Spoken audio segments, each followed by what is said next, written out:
네, 반갑습니다. 자, 잘 지내셨죠? 네. 별일 없으시죠? 공부는 좀 잘 되고 있습니까? 자, 오늘은 우리 1, 2월 가정 마지막 수업이죠? 네.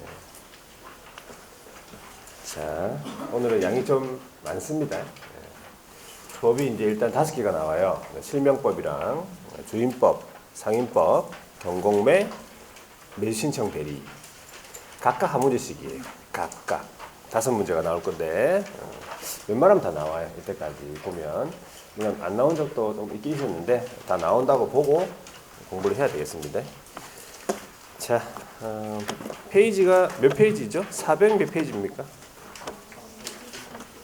400 몇 페이지요? 487. 자, 저번 주까지 한 내용이 뭐냐면 중개대상물의 조사 확인, 그렇죠? 의뢰받은 중개상물에 대해서 조사 확인도 하고 또 확인 설명서 이제 작성에 관한 내용도 했는데 그 조사 확인된 내용을 기초로 해가지고 뭘 하는가 하면은 이제 영업 활동을 하는 거예요. 판매 활동을 한단 말이죠. 영업 활동. 판매 활동 이거는 우리 시험에 안 나옵니다. 이게 시험 안 나오기 때문에 일단 넘어가요. 네. 자,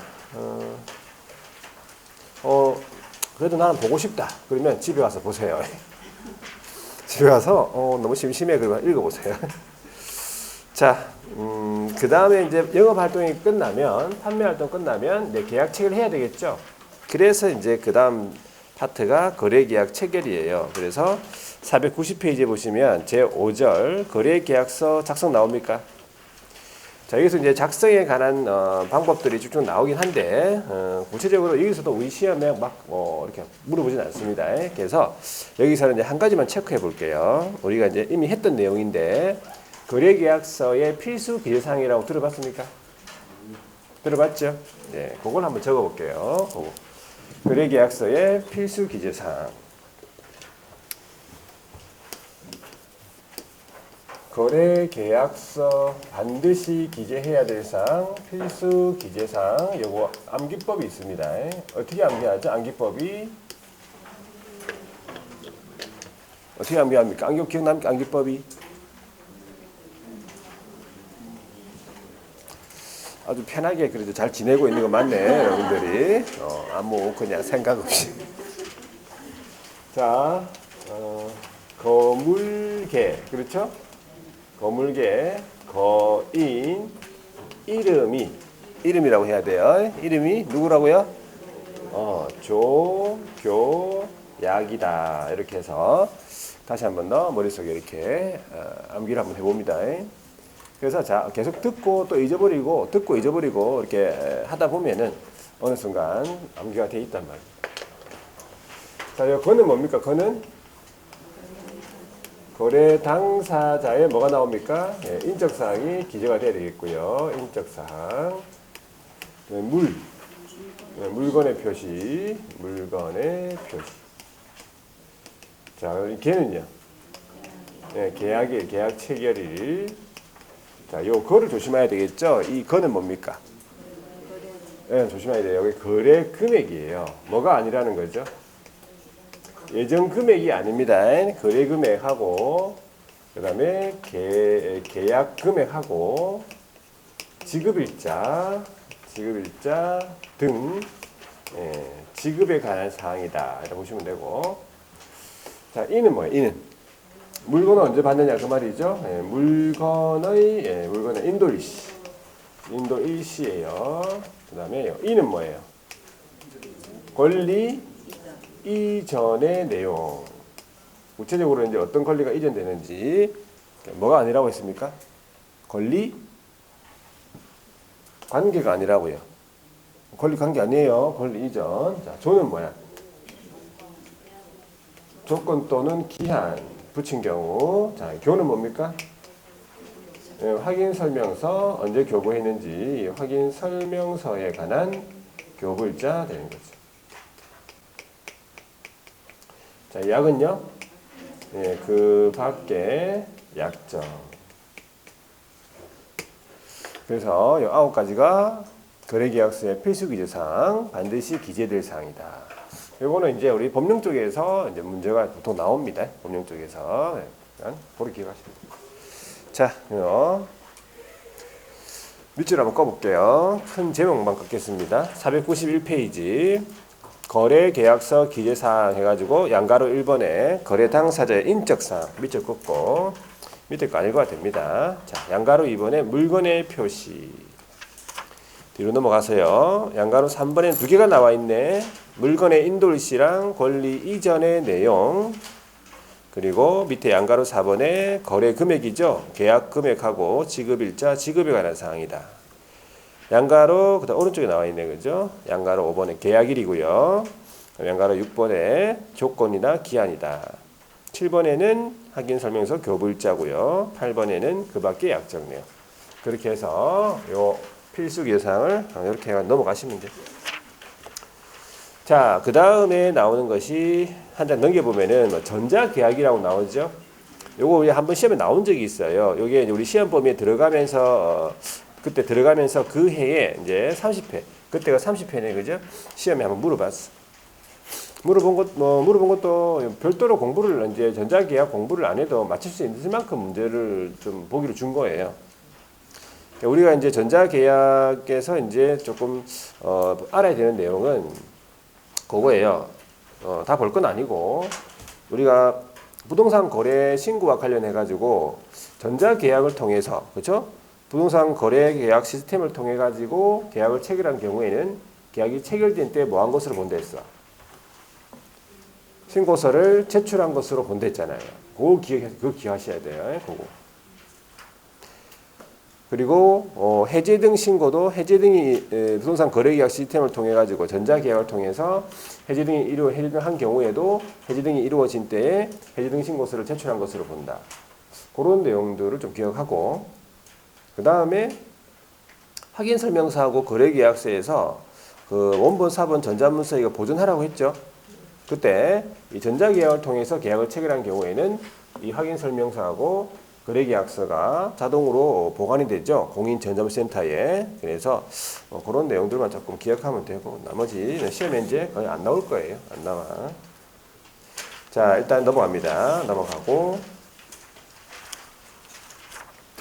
자, 그 다음에 이제 페이지가 502페이지 보시면 중개 실무 관련 법령으로 이제 개별법적 중개 실무 이제 나오는데 첫 번째 나온 게 보니까 뭐 부동산 등기 특별조치법이라고 해가지고 거민계약서, 거민의제 혹시 거민의제라고 들어보셨습니까? 거민의제 어떤 경우에 거민의제가 된다고 했죠?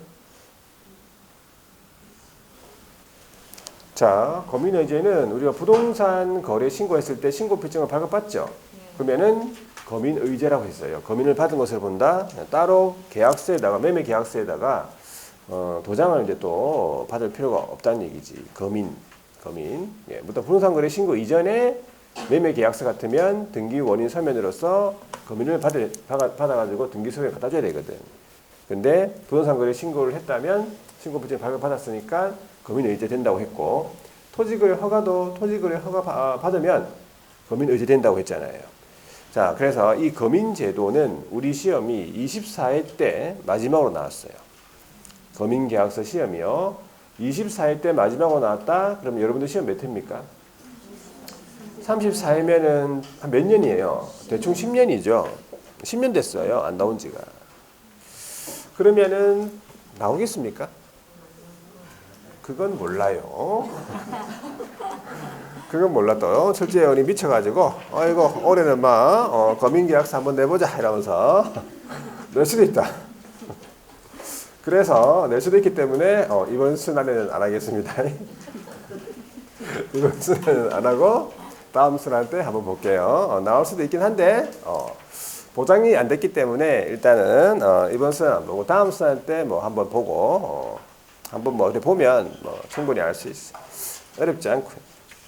넘어갈게요.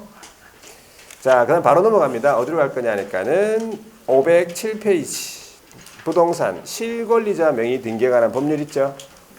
요게 우리 시험이 거의 100% 나온다 보시면 돼, 이거. 안 나오면 이상하다. 안 나오면 이상할 정도로 나온다 보시면 돼. 그래서 이 실명법을 반드시 여러분들이 정확하게 처음부터 개념을 잘 잡으셔야 돼요. 실명법 같으면은 여러분들 민사특별법에도 있습니까? 자, 민사특별법 거기에도 있단 말이죠. 겹친단 말이에요. 내용들이 지금 다. 그래서 서로 도움을 좀 줄 수 있겠다 이 말이죠. 문제 나오는 형태는 조금 틀릴 수 있습니다. 자, 그래서 일단은 중요한 내용만 제가 칠판에 적을 거고, 물론 이제 제가 하는 거는 다 아셔야 돼요. 이렇게. 자, 보세요. 목적이 있는데 이 실명법의 목적은 두 번째 줄 보세요. 밑줄 거 씁니다. 소유권, 기타, 물권. 이게 중요한 말이에요. 소유권, 기타, 물권. 그러면 기타, 물권 어떤 거 있어요? 그건 알죠? 소유권 말고 기타, 물권 뭐 있어?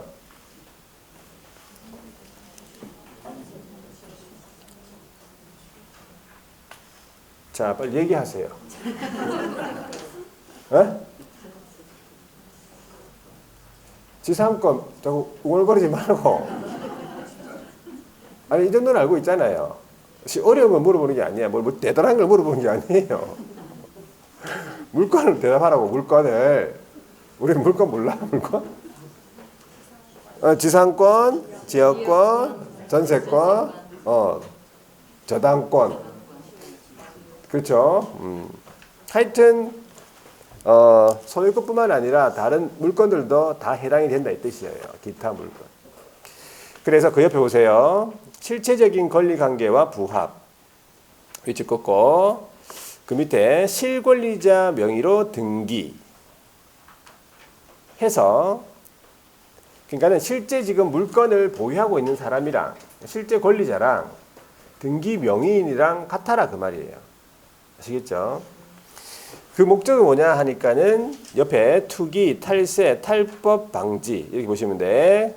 그리고 그 밑에 보시면 거래, 그 옆에는 거래 정상화 있죠? 그 밑에 가격 안정화. 궁극적인 목적이 뭐냐 하니까는 국민경제 이바지예요. 자, 여기서 제일 중요한 건 뭡니까? 여기 제일 중요한 거는 국민경제 이바지가 중요한 게 아니고 소유권, 기타, 물건이 중요한 거예요. 여기서 여러분들 기억해야 될 거, 소유권만 실명 등기로 해야 되는 게 아니라 다른 물건들도 다 실명 등기로 해라 그 뜻이야. 되겠죠? 자, 그렇게 하고 넘어갑니다. 자, 그 다음에 적용 범위라고 되어 있는데 동그라미 1번 한번 읽어보세요. 이렇게 규정되어 있어요. 누구든지 부동산에 관한 물건을 명시탁 약정에 의해서 수탁자 명의로 등기해서는 안 된다. 누구든지. 자, 그 다음에 양가로 3번 보세요. 명시탁 약정의 범위에서 제외되는 대상인데, 명시탁 약정의 개념이 먼저 나와야 맞는 건데, 일단 명시탁 약정이 아닌 것은, 다른 말로 얘기하면 유효한 것은, 이 말이 유효한 것은. 유효한 거예요. 요거는 불법이 아니다 이 말이에요. 자, 동그라미 세 가지가 있는데, 동그라미 1번 양도담보, 가등기담보 들어보셨죠? 양도담보, 가등기담보는 뭐냐면 채무 변제 담보를 위해서 소유권을 넘기거나 가등기를 하는 거예요. 돈을 빌리면서 내 소유권을 넘겨주고 돈을 갚으면서 소유권을 다시 찾아오려고 하는 거예요. 이거는 이거는 뭐예요? 이건 탈세 목적이 아니네. 그러니까 유효한 거예요. 그래 보시고, 자, 두 번째는 구분 소유자의 공유 등기라 되어 있고 이름이 상호 명의신탁이다. 상호, 서로죠. 쉽게 하면 서로 명의를 빌려주고 있는 셈이다 이런 말이지. 자, 부동산의 어떤 위치와 면적을 특정을 해요. 토지가 있죠. 그럼 여기에 A 사용하고 여기에 B가 사용을 해. 위치와 면적을 특정해서 요거를 그 A, B 공유 등기로 하는 거예요. 약정을 해갖고. 그러면 서로 명의를 빌려주고 있는 셈입니까? 네, 요거는 유효하다 이 말이에요. 자, 그럼 세 번째 뒤에 있습니까? 신탁 등기라고 돼 있네. 이거 뭐냐 하니까 신탁법 또는 자본시장 및 금융투자법에 따라서 신탁 재산인 사실을 등기했다 이 말이에요. 그럼 등기를 해놨다. 이건 맡긴 물건이다라고 딱 등기를 해놨으니까는 이거는 탈세가 목적이 아니죠. 자, 그래서 요 세 가지를 일단 기억하고 요 유효하다 이 말이지. 자, 그 다음에 이제 중요한 개념이 명의신탁 약정이라는 개념이에요. 그럼 실명법상에서 명의신탁 약정이 뭐냐 하니까 요겁니다. 첫 번째 줄에 물건을 지금 보유하고 있는 자, 그리고 취득하려고 하는 자, 그다음에 취득하거나 취득하려고 하는 자. 이 사람들이 나중에 보면은 실제 권리자, 실권리자예요. 그리고 이 사람하고 그다음에 타인, 그러면 이 실권리자 이외의 사람들을 타인이라 부르겠죠. 그 타인과의 관계에서 그 사이에서 실제 권리자가 부동산에 관한 물건을 보유하거나 보유하기로 하고 등기는 누구 명의로 하자는 거예요? 그 타인 명의로 하자고 하는 약정이에요. 그러면 이런 명의신탁 약정은 실명법상에서 유효입니까? 무효입니까? 정확하게 하세요. 효 하지 말고. 맨날 또 이런 거 물어보면 효. 몇 월입니까? 이러면 몇 월. 자, 실명법상에서 이 약정은 유효, 무효? 유효. 무효죠. 무효예요, 무효. 실제 권리자 명의로 등기하는 거 맞잖아요. 왜 다른 사람 명의로 등기를 해요? 그건 무효예요. 그럼 안 돼. 아시겠죠? 자, 그랬을 때 명의신탁자를 누구로 하냐면 거기 보니까 부동산에 관한 물건을 타인 명의로 등기를 하게 하는 실권리자. 그 사람을 가리켜서 명의신탁자, 그리고 명의수탁자는 누구냐면 실권리자의 부동산에 관한 물건을 자신의 명의로 등기하는 자. 여기서 이제 나온 얘기는 타인. 맞죠? 그래서 문제 나오면 신탁자가 누구냐, 수탁자가 누구냐, 갑이냐, 을이냐, 이거 잘 판단하셔야 돼요. 되겠습니까? 자, 그러면 오른쪽에 보세요. 이제 효력이 나오잖아요. 명의신탁 약정은 무효로 돼 있네. 두 번째 줄 보세요. 이렇게 약정하면 안 되죠. 네, 그래서 두 번째 줄 명의신탁 약정은 무효입니다. 그래서 이 무효인 약정에 의해서 이루어진 부동산에 관한 등기는 당연히 뭐가 되겠어? 무효지. 등기 원인이 무효니까. 그리고 물권 변동도 효력이 없다. 무효다 이 말이에요. 자, 이제 중요한 거 명의신탁의 유형. 이게 우리 시험에 보통 시험에 문제 나와. 물론 다른 것들도 이제 나올 수 있습니다. 다른 부분도. 근데 보통 이 유형이 매년 시험 문제에 등장하죠. 그래서 이 명의신탁의 유형을 한번 적어 볼게요. 자, 요거는 처음부터 여러분들이 정확하게 잘 파악을 하고 있어야 돼요. 요거를 개념을 잘 잡고 있어야 돼요. 세 가지의 유형이 있습니다. 명의신탁의 유형으로서 첫 번째가 뭐냐면 이자간이에요. 두 사람 이자간 명의신탁, 등기 명의신탁인데 이걸 다른 말로는 이전형이라고 해요. 이전형 형태가. 그럼 이자간이면은 두 사람이 나옵니까 여기? 두 사람이 나오네. 자, 누가 나오냐 보니까 갑이 나오고 그다음 누가 나와? 을 나와야 되겠죠. 을. 그럼 갑이 누구냐 하니까 갑이요. 갑이 이런 상황이에요. 갑이 선거에 나가려고 하는데 재산을 공개해야 되죠. 재산이 너무 많아. 그래가지고 부동산을 친구 을한테 좀 맡겨놓자. 네 등기로 좀 네 명의로 해놓자라고 약정을 한다는 얘기지. 자, 그럼 우리가 여기서 조금 한번 갑이 혹시 이름을 알고 있으면 갑이 누군지 우리가 알고 있는 사람 중에서 우리가 배운 사람 있는 사람 중에서 갑은 선거에 나가는 사람이에요. 그럼 누구예요? 누구? 정일사죠. 요거 말하는데 다른 학원에서 1시간 걸렸어요. 정일사, 특별시 입한리 이장 선거에 나간다고 했죠? 예, 그 정일사, 가면 정일사라고 보면 돼. 그러면 을은 누굴까? 그 친구겠지. 친구 누구야? 저기 있어요. 저기 있다고. 조교야기. 조교.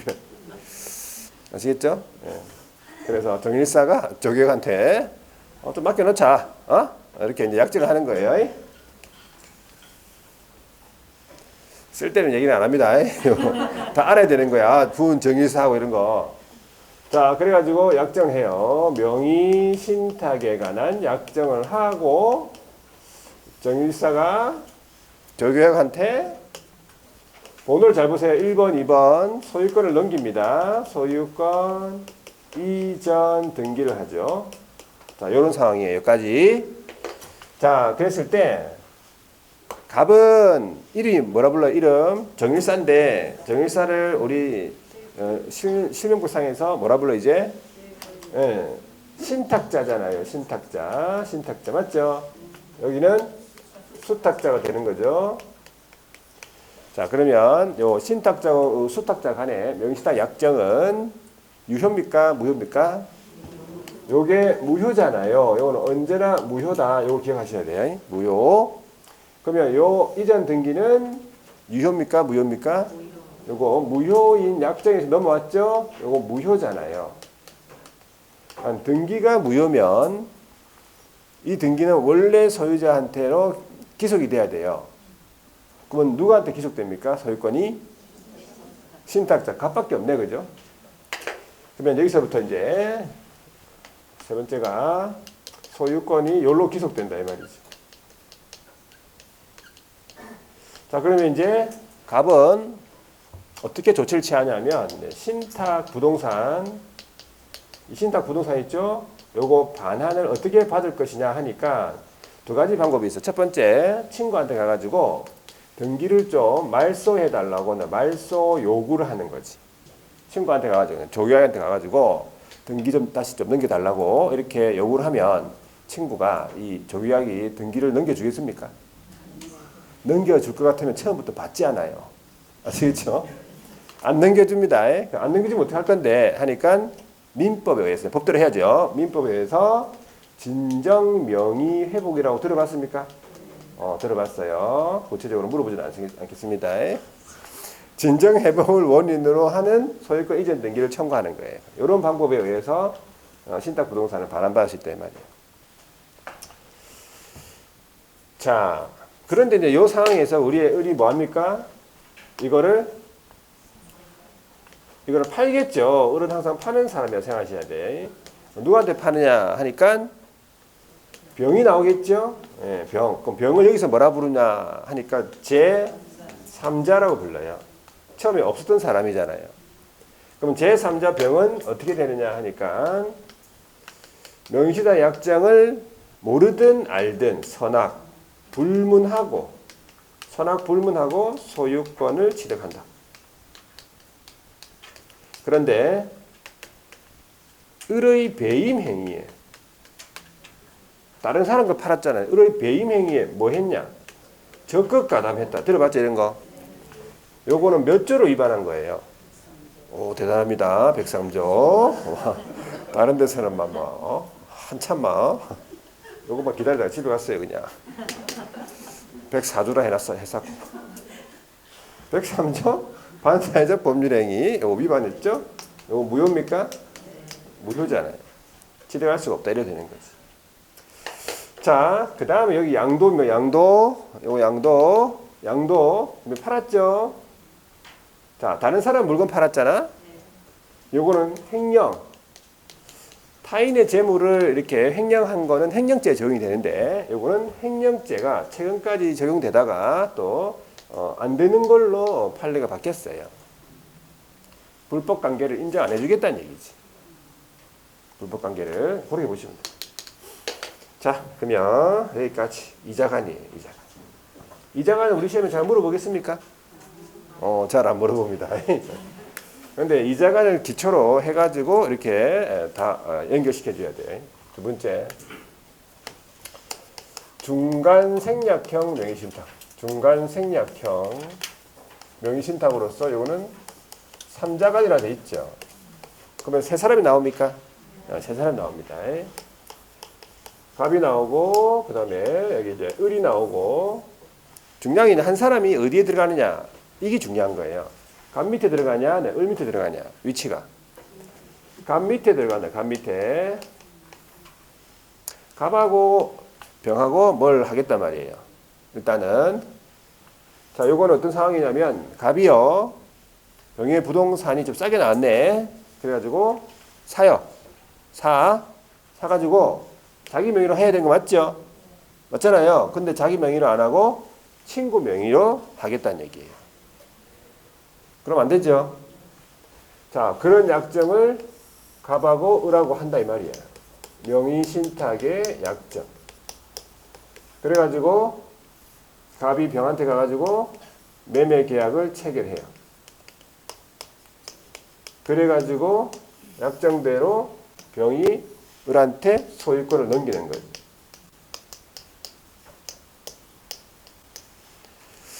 자, 어떤 상황인지 아시겠죠? 그럼 여기에서 갑이 신탁자 맞죠? 그 다음에 을은 누구예요? 수탁자입니까? 그러면 옆 병이 누구예요? 병은 파는 사람이죠? 소유자 맞아. 정확하게 매도인 되겠죠. 매도인 맞죠? 그래서 문제 나오면 신탁자가 누군지 수탁자가 누군지 매도인이 누군지 이걸 파악하셔야 돼요. 동그라미를 잘 그리셔야 돼요. 그리고 여기에 갑을 병 이게 아닐 수도 있어. 을, 갑, 뭐 이렇게 병 문제에 따라서 틀립니다. 무조건 갑을 병이 아니에요. 자, 이런 상황에서 이 약정은 이 갑과 신탁자하고 수탁자의 약정은 뭐라고요? 이거 무효인지 아시겠죠? 그러면 요 매매 계약은 뭡니까? 요거는 아무 하자 없어요. 매매 계약 자체는 아무 하자 없지. 요거 유효해요. 자, 그러면 병은 이 상황에서 병은 이 약정을 모를 수 있습니까? 모를 수 있어요. 모를 수 있어요. 모를 수 없어요. 모를 수가 있나? 과연 병이 병이 이 약정을 모를 수는 없어요. 왜? 등기를 갖다가 매매계약 체결하면 갑명의로 해야 되는데 왜 을명의로 하냐고 물어볼 거 아니에요. 그죠? 모를 수 없다니까. 이게 중요한 거예요. 요거를 무조건 압니다. 이 중간세약행에서는 이 약정을 무조건 알아요. 자, 그래서 이 등기가 뭐가 됩니까? 무효예요. 무효예요. 이 등기 원인이 이 매매계약 유효에 의해서 넘어간 게 아니고 이 약정에서 넘겼잖아요. 그럼 무효예요. 그래서 중간세약행에서 이 이전 등기가 이게 무효예요. 이거 기억하셔야 돼요. 요거. 자, 그러면 이런 상황에서 무효니까 소유권이 기속이 돼야 되겠네. 그럼 누구한테로 가는가 소유권이? 원래 소유자로 가야 돼요. 자, 갑한테 갑니까? 병한테 갑니까? 병, 갑.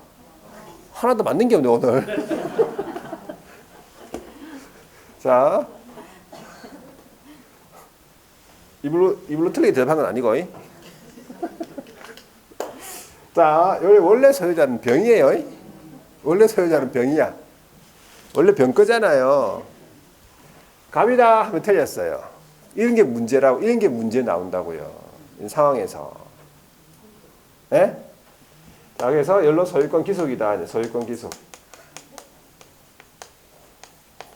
자, 말을 하고 조용히 하세요. 말하지 마세요. 자, 소유권 기속. 중요하게 시험부터 딱 잘 잡아야 돼요, 이거. 안 그러면 막 헷갈릴 수 있어. 아시겠죠? 순서를 잘 보세요. 동그라미, 번호를 제가 붙였잖아요, 번호를. 번호대로 하셔야 돼요. 소유권이 연로 기속됐다. 이 말이죠. 그러면, 갑은 어떻게 할 건데, 갑은요, 일단 매매계약 자체는 이유죠. 소유권 이전 등기 청구는 할 수 있어. 근데 직접 못하고 매도인을 대위해서 수탁자한테 가가지고 말소 청구를 합니다. 그러면 이제 병 명의로 넘어왔을 때 병 상대로 해서 소유권 이전 등기 청구한다고 되어 있어요. 소유권 이전 등기 청구. 이렇게 갑이 할 수 있는 행동이고, 그 다음에 이제 우리 이걸 어떻게 이제 이걸 또 판다 이 말이에요. 이걸 팔죠. 양도를 해요. 자, 누구한테 양도합니까? 이제 정이 나와야겠죠? 정을 뭐라 불러? 제3자에 여기서 정이 제3자가 되지. 그럼 제3자 정은 어떻게 됩니까? 마찬가지겠죠? 8번 선악을 불문하고 소유권을 취득한다. 마찬가지 을의 배임 행위에 적극 가담하면 무효, 소유권을 취득하지 못한다. 자, 이때 양도 횡령죄가 적용되지 않는다.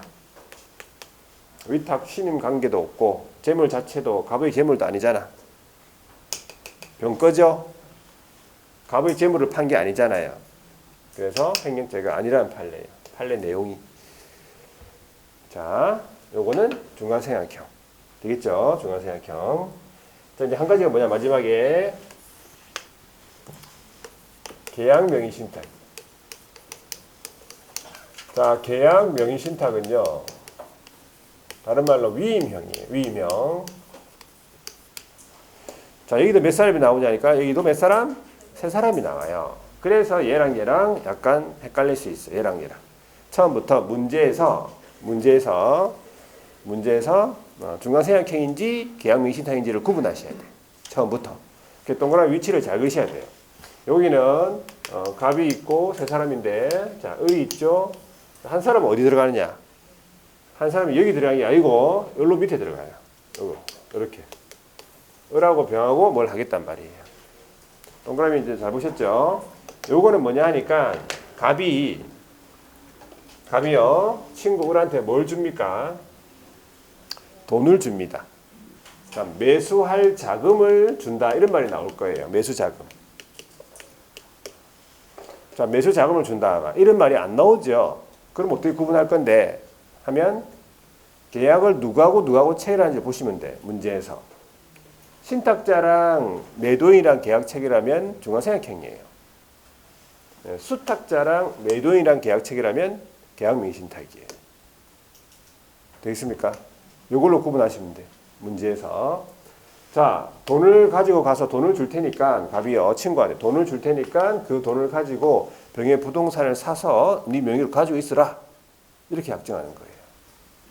상황이 틀리죠?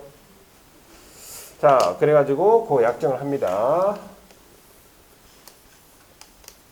명의신탁 약정 해가지고 그 돈을 가지고 을이 병한테 가서 매매 계약을 체결을 하지.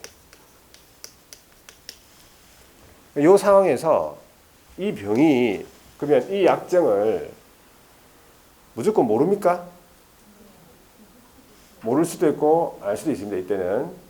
이때는 모를 수도 있고 알 수도 있어요. 알면 다 무효예요. 일단은 매매계약도 무효고 이전 등기도 무효인데 모른다 그러면은 을이 돈인 줄 알 거 아니에요, 그렇죠? 값 자체를 모르니까 을이 자기 돈 가져와 가지고 부동산을 사는 걸로 알고 있다 이 말이에요. 모르는 상황 같으면. 그래서 모르는 상황을 얘기하는 거예요. 지금 선의를 얘기하는 거예요. 자, 그래가지고 매매계약에 따라서 세 번째 소유권을 넘기죠. 소유권 이전 등기. 자, 여기에서 이제 갑이 누구라고요? 갑이 신탁자잖아요. 을은요? 수탁자 맞죠? 병은요? 매도인이잖아요. 자, 그랬을 때 요 약정, 자, 명의신탁 약정 뭡니까? 무효입니까? 자, 여기서 조심하셔야 돼요.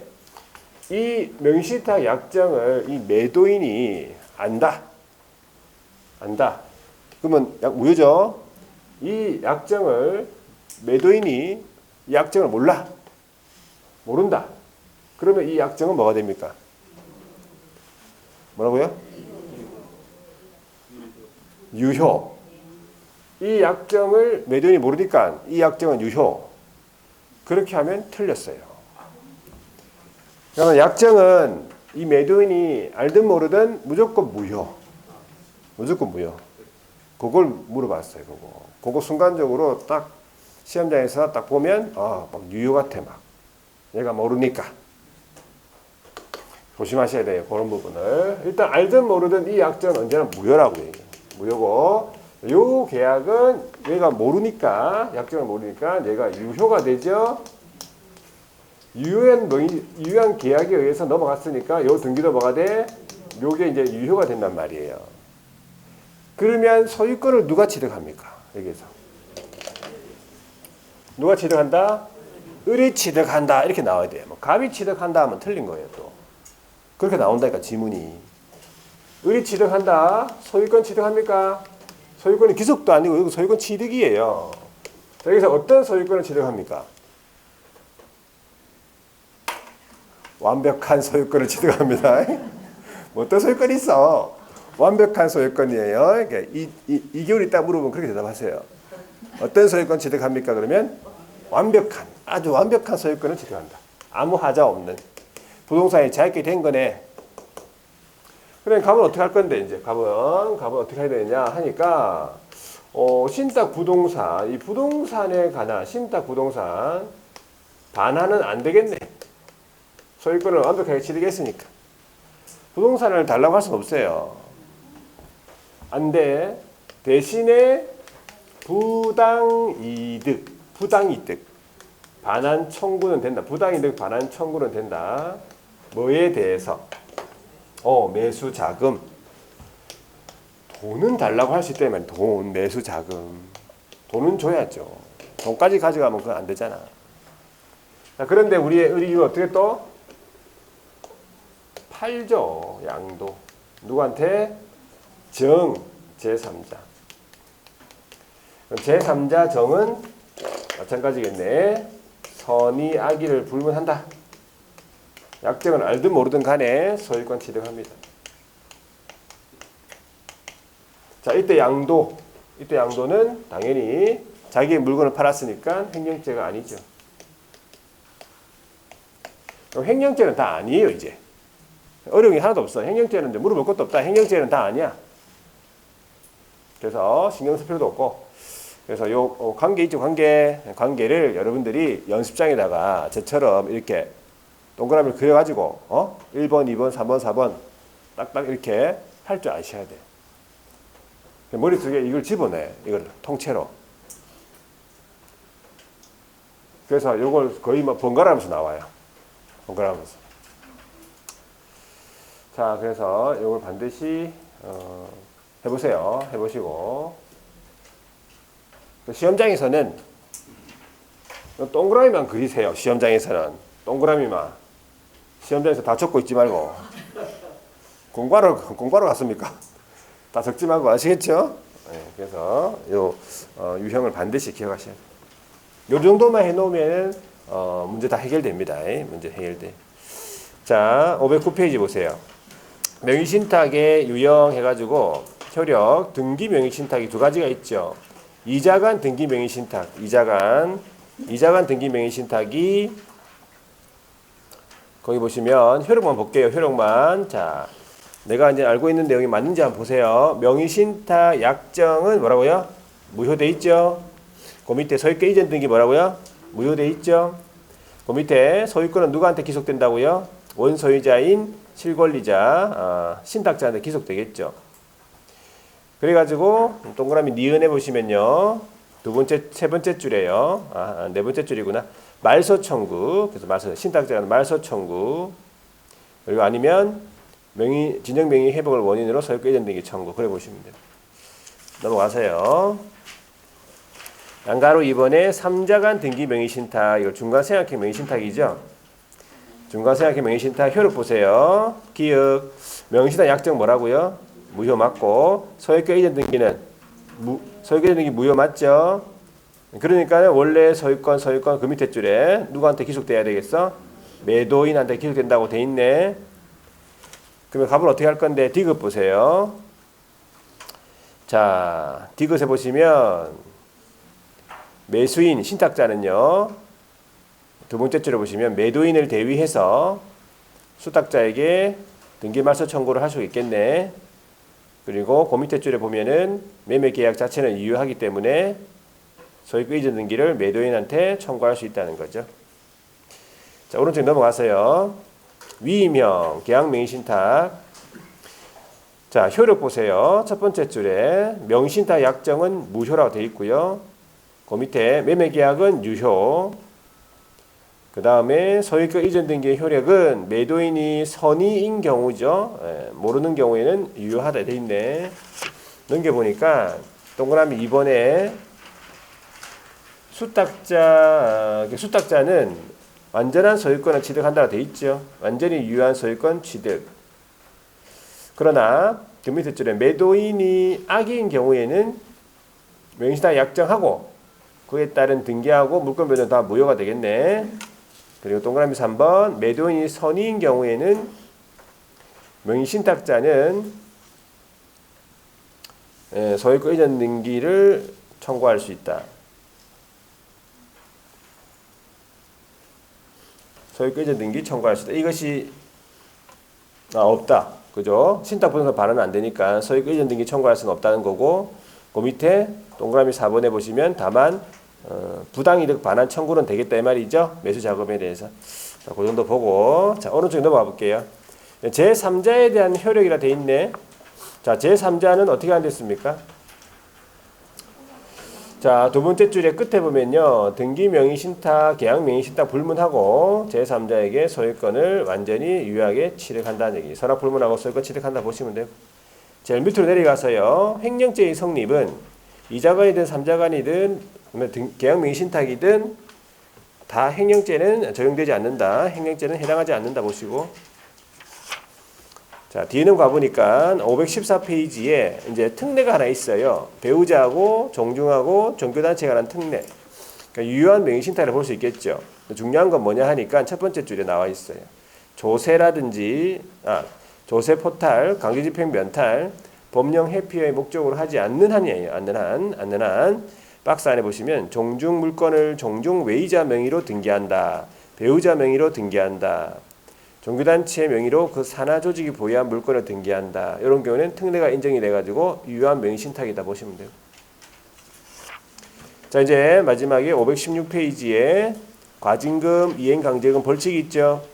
자, 과징금은 누가 받느냐 하니까 과징금이라고 명의신탁자가 받아요. 일단 명의신탁자 믿죠. 과징금 받습니다. 그리고 이 과징금을 부과받았으면요. 실명 등기를 해야 되는데, 자, 얼마를 부과받냐면 부동산 가액의 100분의 30에 해당하는 범위 안이라고 되어 있죠. 100분의 30 이하라 보시면 돼요.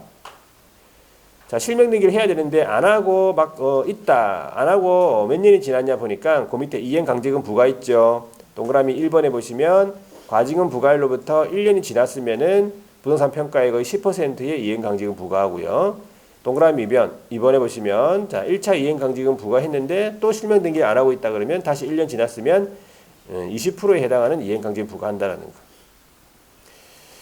거기에다가 벌칙까지도 이제 받게 되는데 명의신탁자는 자, 어떤 형벌을 받냐면 5년 이하의 징역 또는 2억 원 이하의 벌금이에요. 이거를 이제 좀 쉽게 기억하려면 5이라고 하면 돼요. 5이 알죠? 5이. 그러니까 신탁자는 뭘 먹어? 5이를 먹는다. 이렇게 생각하시면 돼요. 5이. 5년에 2억 원이니까 신탁자는 5이겠죠. 그러면 수탁자는 5이가 아니고 5이 반개라고 보여야 돼요. 5이 반개. 5이 반개면 3년 1억 원이다. 대충 반개잖아. 자, 그렇게 해서 외워둡니다. 넘어갈게. 그 정도 하고. 자, 그래서 일단 실명법은 이 정도 정리하면 되고. 그 다음에 519페이지에 주인법을 조금 나갈게요. 주인법을. 요것도 한 문제가 나와. 제3절에 주인법이 나오는데, 자, 우리가 일단은 민법상에 임대차 계약을 체결하잖아요. 민법상에. 그러면은 임대인하고 임차인하고 민법상에 임대차 계약을 체결하면은 임차인한테는 어떤 권리가 생깁니까? 임차인한테 생기는 권리는 사용수익. 구체적으로 무슨 권이에요? 임차권이에요. 그거를 임차권이라고 그러죠. 임차권. 임차권은 채권입니까? 물권입니까? 채권입니까?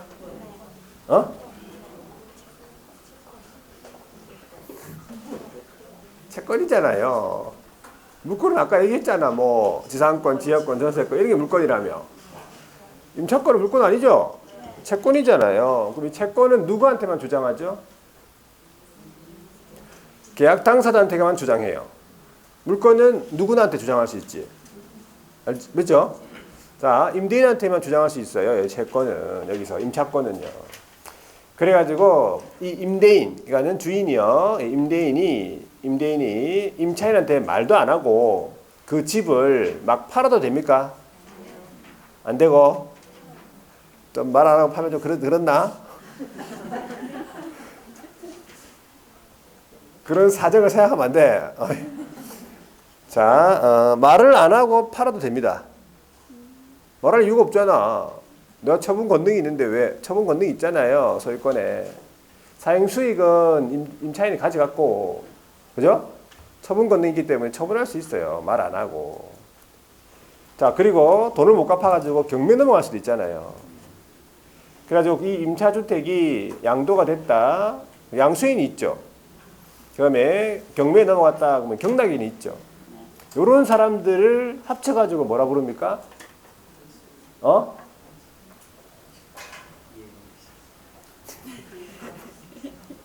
어디서 들은 거 있어가지고. 이해관계자가 알고 그런 사람들을 제3자라 그래요. 제3자. 에이? 제3자. 그럼 제3자가 와가지고 뭐 양수인이 왔다 치자. 임차인 보고 방을 빼라. 나가라. 방을 빼라. 그러면 방을 빼야 됩니까? 안 빼도 돼요? 빼야 됩니다. 방을 빼라고 빼야 돼요. 안 빼면 못 잘 건데. 네? 일단 방을 빼라고 방 빼야 된다고. 아시겠죠? 방을 빼가지고 어디 가야 돼? 방을 빼가지고 다리 밑에 가야죠. 갈 데가 있나 지금? 다리 밑으로 가니까 거기 막 많은 사람들이 거기 모여 있어요. 다 방 빼가지고 온 사람들이에요. 그래가지고 이 사람들이 뭐고 이러니까는 다 방을 빼가지고 지금 온 사람들이라니까는 안 되겠다. 이거는 힘들다 그래가지고 이 사람들을 위해서 만든 법이 주임법이에요. 민법의 특례 규정으로서 만든 법이죠. 이게 주임법의 도입 배경이라 볼 수 있어요. 임차인을 위해서 만들었다 이 말이지. 이런 방을 빼가지고 다리 밑에 있는 사람들을 위해서 방을 못 빼게끔. 오케이? 자, 주임법. 자, 그래서 이 주임법이 적용이 되는 범위가 있어요. 적용 범위부터 우리 시험에 많이 물어봐요. 첫 번째, 누구를 보호할 것이냐, 보호 대상. 일단 자연인을 보호한다. 왜?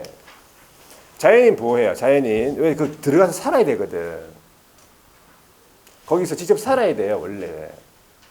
주거생활 안전 목적을 하기 위해서 자연인 보호해 줍니다. 자연인. 원칙적으로 자연인. 그러면 인간은 자연인 말고 뭐가 있어? 법인이 있단 말이야. 법인. 도신이라고 안 나오네. 자, 자연인과 법인이 있다. 법인은 보호 안 해주는 게 원칙이에요. 보호 안 됩니다. 주임법에서 법인은 보호 안 된다. 자, 여기에서 내국인하고 외국인을 포함한다. 무슨 말이에요? 불문이다. 내외국인 불문 포함이 아니고 불문. 무슨 말이죠? 외국인도 보호해준다. 주거생활 안전을 목적하기 때문에. 자, 여기서 예외적으로 이제 일정한 법인이 보호를 받는데 보호받는 법인이 세 군데가 있어요. 첫 번째가 어디냐니까 한국토지주택공사 들어봤죠? 두 번째가 주택사업 목적으로 하는 지방공사. 자, 세 번째가 중소기업 기본법에 따른 중소기업이다. 중소기업 명의로 임차를 해요. 그런 다음에 그 소속 직원으로 소속 직원이 인도받고 그 다음에 주민등록을 하게 되면 적용이 된다 이 뜻이지. 그 주택이요. 그래서 원칙이 있고 예외가 있다는 거. 자, 그러면 적용이 되는 주택이 있을 거 아니에요. 적용이 되는 적용 대상 주택은 어떤 주택이냐 하니까 첫 번째가 주거용 건물의 전부 또는 일부의 임대차다. 그러니까 일부라도 된다 이 말이지. 일부. 중요한 거는 계약 체결 당시 실제 용도 같은 말이에요. 계약 체결할 당시에 원래는 창고였지만 계약 체결할 당시에 적법하게 개조해가지고 주거용으로 만들었다. 그것도 적용된다 이 말이에요. 계약 당시 실제 용도. 자, 두 번째, 임차주택 일부를 주거 외 용도로 사용. 자, 대표적으로 뭐가 있냐 보니까 문구점 같은 게 있겠네. 문구점 있죠, 문구점. 자, 우리 초등학교 다닐 때 저는 초등학교가 아니고 국민학교예요. 초등학교 손 들어보세요. 초등학교? 맞네, 초등학교. 손 들어보세요. 초등학교. 자기 초등학교 다닐 때 초등학교였다. 맞아요? 초등학교. 그 웬만하면 다 국민학교네. 제가 졸업할 때 국민학교 졸업이래. 국민학교. 그죠? 우리 초등학교 다닐 때 문구점이 한 4군데 있었어. 그 교문 앞에. 거기에서 이제 아침마다 가면서 뽑기도 하고 그냥 뭐 사 먹어. 뭐 하드 등 하드. 그때 하드 했죠, 하드. 아이스크림이 안 하고 하드 했어요, 하드. 하드 중에서 좀 즐겨 먹던 하드가 있었는데 이름이 깐돌이라고 있어요. 깐돌이라고 들어보셨어요? 알 텐데 우리 그죠? 깐돌이라고 있었어요. 그것도 50원. 하드 50원. 30원 했다고? 그때는 언젠데? 30원 때는. 그건 잘 모르겠고요. 저 때는 50원. 오락실에 오락 50원. 오락실 있죠? 오락 하는 거 있잖아. 학교 가기 전에 오락실 갔다가. 자, 하여튼 그 문구점에서 깐돌이를 주로 사 먹었다 이 말이지. 깐돌이. 문구점에 이제 가면 거기에서 이제 딱 가면 거기에서 방에서 나와요. 그 주인이 방에서 나와. 그 방이지 방. 그 방이 적용이 된다 이 말이에요. 그걸 얘기하기 위해서 한 거야. 문구점 기억하세요. 문구점. 깐돌이를 기억하세요. 이 반대는 안 될 거 아니야. 비주거용으로 사용되는 건물 일부를 주거용으로 사용하는 그 주거용은 안 된다 이 말이야. 대표적으로 뭐가 있냐니까 다방이랑 있어요. 다방 알잖아요. 여기는 다방이 없는데 저런데 마사이나 뭐 이런 데 가면 다방이 있어요. 포항이나 이런 데 마사이 다방이 있어요. 다방 있다니까. 그 다방에도 방이 있어요. 방, 그 직원들이 좀 쉴 수 있는 방이 있잖아요. 그 방은 적용이 안 된다고요. 주가 영업용이니까 그게 비주거용으로 이제 임차가 됐으니까 되겠죠. 자, 그다음에 세 번째를 보세요. 미등기다. 미등기 건물이다. 무허가 건물이다. 그럼 이것도 적용됩니까? 네, 적용됩니다. 등기 허가 여부는 관계없다. 국민의 주거생활 안정을 목적으로 하기 때문에. 자, 네 번째는 미등기 전세다. 미등기 전세. 네, 이거 알죠? 등기 안 했단 말이죠. 전세로 들어갔지만 등기를 안 했단 말이에요. 그러면 이거는 물건이 채권이에요. 채권이지. 전세권 설정 등기를 안 했거든. 그러면 채권이에요. 이거는 물건이 아니야. 등기가 안 됐잖아요. 그죠? 이거를 가리켜서 채권적 전세라고 해요. 같은 말로 알아두세요. 채권적 전세야. 자, 그 다음에 다섯 번째가 임차한 주택의 대지에 대해서도 우리 주임법에 적용된다. 그러니까 임차주택의 그 대지 있죠? 그 대지를 환가한 매각 대금으로부터 우선 변제를 받을 수 있다라고 돼 있어가지고 이 대지에 대해서도 주임법이 적용된다 보시면 돼요. 마지막에 안 되는 거 있어요. 적용이 안 되는 거 뭐가 안 되냐니까 일시 사용이 명백한 임대차. 자, 일시 사용이 명백한 임대차 어떤 게 있어 대표적으로? 호텔, 그죠? 모텔. 자, 모텔은 잘 안 얘기 안 하는데 모텔. 자, 일시 사용을 위한 임대차가 명백한 거 민박, 펜션 이런 거 있잖아. 잠시 빌리는 거, 요거는 적용된다 안 된다? 적용이 안 돼. 자, 그래서 이 정도만 여러분, 이 정도만 해주시면 돼요. 적용 범위 한번 체크해 볼게요. 519페이지.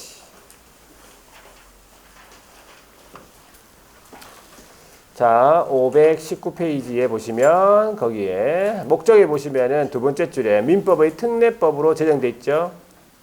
그리고 그 마지막 줄에 보시면 임차인의 주거생활 안정을 목적으로 한다 이 말이에요.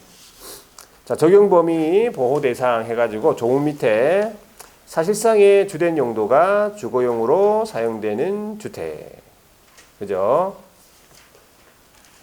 그래서 뒤에 넘어가 보니까 물적 범위 주거용 건물의 의미라고 해가지고 첫 번째 줄의 끝에 보시면 사실상의 실제 용도에 따라서 결정하겠다 이 말이죠. 그리고 거기에 네 번째 줄입니까? 미등기 건물, 무허가 건물 여기도 밑줄 적용된단 말이고요. 동그라미 2번을 보니까 주거용 건물의 일부를 비주거용으로 사용되는 것도 적용되겠다 이 말이지. 동그라미 3번은 일시 사용을 위한 임대차, 그죠? 여간 나와 있는 호텔 같은 거 적용되지 않는다. 자, 됐고 오른쪽에 넘어갔어.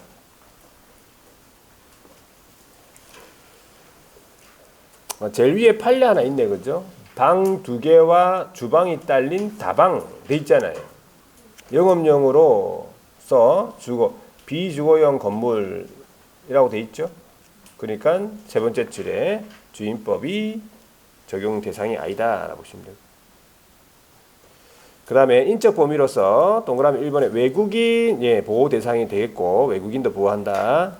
자, 법인 자 원칙적으로 보호 대상이 아니죠.